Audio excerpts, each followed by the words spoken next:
So far, we've discussed general storage considerations according to the painting surface and type of paint. Now let's take a closer look at some of the physical structures you can use to store your work. The main idea behind storing various works of art is to protect them from the elements and to support them structurally. You can do that by hanging them on a wall, placing them in flat files, storing them in racks and shelves, placing them in boxes, or carefully stacking them appropriately. Let's begin with a wall of art.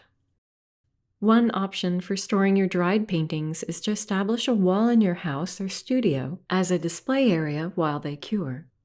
What's nice about this option is that it allows visitors and patrons to see a body of your work. You can frame and hang your paintings salon style as a large grouping, use a hanging system with clips if working on paper, or situate them on multiple shallow shelves along the wall. I used to have 2 shallow shelves on my studio wall where I let my smaller oil paintings dry. It worked great until I took it down to hang a large wall easel. When you hang your work on a wall, make sure to allow for at least 2 inches between each painting, and remember not to use bare nails unless it's used to hang unframed cradled panels. You might be able to get away with that. Use a hanging set, a nail and hook, or a hanging system instead. And avoid using an exterior-facing wall that could be moisture-prone or cold, if possible, as well as a wall that gets direct sunlight. If you do use an external wall, consider attaching some kind of backing board to your framed piece to act as a barrier. If you don't have a spare wall, you could always purchase transportable folding walls called art display panels. Or as I did, purchase 3 inexpensive wood doors and connect them with hinges. These are a bit heavy, kind of bulky, but when they're in place, it has a nice look and it works well in a pinch. There are metal versions as well, a lot like the sliding storage units I mentioned earlier. It's likely that you won't be able to place all of your work on walls, so let's look at some other options. A variant on the wall of art is what many art museums use to store their undisplayed master paintings. These are sliding screens that pull out from a home structure and on which you can hang work from the rigid wire mesh. This is a rather high-end solution, but I thought I'd mention it. There are special pieces of furniture that are meant for storing flat forms of art. These are horizontally oriented filing cabinets, usually made of metal or wood, called flat files. You simply pull open the drawer and place your artwork inside horizontally. They're sometimes called map cabinets. If you look around, you may be able to find inexpensive alternatives, perhaps used flat files, or something like this one from a home improvement store. This would work fine if much of your work was smaller, and there are various shapes and sizes. If you have artwork with loose pigment, you would either situate them single layer or use the interleaving technique that we mentioned earlier. The concept of drawers is less desirable when it comes to oil paintings, as once you shut them, the artwork gets very little, if any, light. Remember dark yellowing? Flat files can also take the form of an open-faced filing cabinet. These aren't drawers, but rather a stack of slotted spaces for your art. They're normally oriented horizontally, but there are also vertical versions. Lastly, metal drawers are recommended if bugs are a concern where you live, and it's recommended to lay down an archival mat or foam board first, and then place the artwork on top. If your flat file is made of wood, best practice is to coat it with a high-quality acrylic latex paint or varnish. You could probably lay down mat or foam board first as well. Another option, and one that is good for work that's drying or curing, is an art rack. Some are wire-based, and others use wooden pegs. The idea is to use paint-safe materials to separate forms of two-dimensional art. They come in all different shapes and sizes, and sometimes you can find an appropriate fixture that's not intended for art, such as these dish separators. Because it allows for exposure to light, this may be a good option for oil paintings if it allows enough room for the substrate. It's actually a good option for any work on a hard surface that is best stored vertically. It wouldn't be best for large work or work on paper that's floppy, unless the slots are snug enough to prevent much slack. Now, some storage items are pretty expensive, but if you look carefully, you can often find something similar to hold your art. Here are some websites that show ingenious handmade solutions. Now, my husband and I put our heads together when building my studio.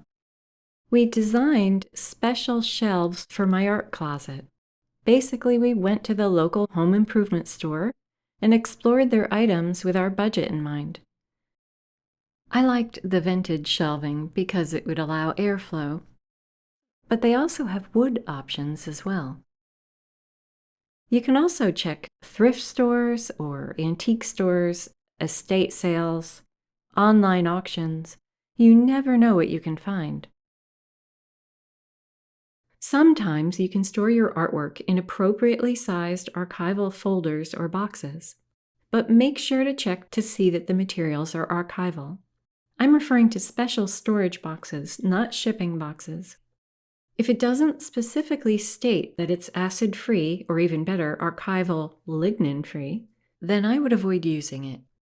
Non-archival boxes and folders tend to leach acid over time onto your work. You can use non-archival shipping boxes to store your work, but anything that directly touches the art should be archival, so you would have to wrap it in some way. And I would be reluctant to store oil paintings in boxes, again, due to the lack of light, and it's recommended not to stack more than 2 together. Experts often recommend archival map folders for storing works on paper and other flat materials. I use them to protect my watercolor papers when shipping them. Sometimes artists decide to roll their artwork, whether for shipping or storage. The rolled painting or drawing is protected with interleaving material and then kept in a cardboard tube, preferably archival grade. This is most often done with larger oil paintings. Rolling artwork isn't recommended unless unavoidable for some reason. A painting always does better flat as it was painted. Rolling it risks compressing or stretching the paint layers, possibly leading to cracking. Although artists have successfully rolled paintings on canvas for centuries, I've also seen images of masterpieces with obvious damage that is said to be from the piece being rolled. If you do decide to roll a canvas, remove the fabric from the stretcher bars and roll the material with the painted side facing out, as mentioned. As you roll, cover the painted side with appropriate interleaving. Don't roll it too tight, and use a wide diameter tube, a 10 to 12 inch. We discuss this topic further in the shipping section of this course. And never attempt to roll a piece of art on a stiff surface, such as 300-pound watercolor paper. So what about storing empty frames?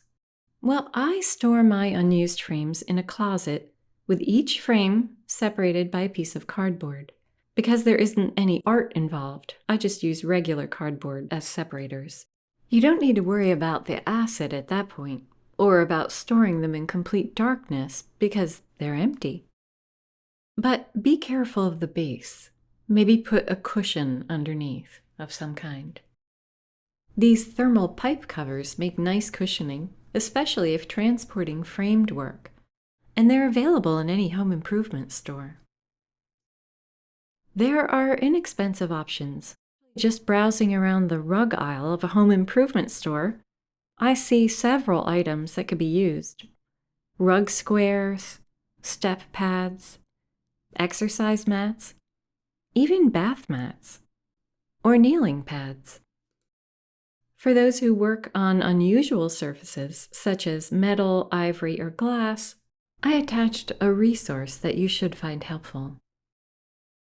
Now, where do you find these items? Storage items can be found in arts and crafts stores, office supply stores, home improvement stores, and online. You can also check thrift stores and antique stores. Just remember, if you want best practice, if your container is made of wood, it should be coated with a high-quality acrylic latex paint or varnish. If it's made of plastic, make sure it's high-grade plastic if possible. And if it's metal, it should be lined with an archival foam core or other archival barrier. Now that we've had a look at the various storage types, let me show you what I do in my studio. In the next lecture, I'll take you on a tour of my storage areas.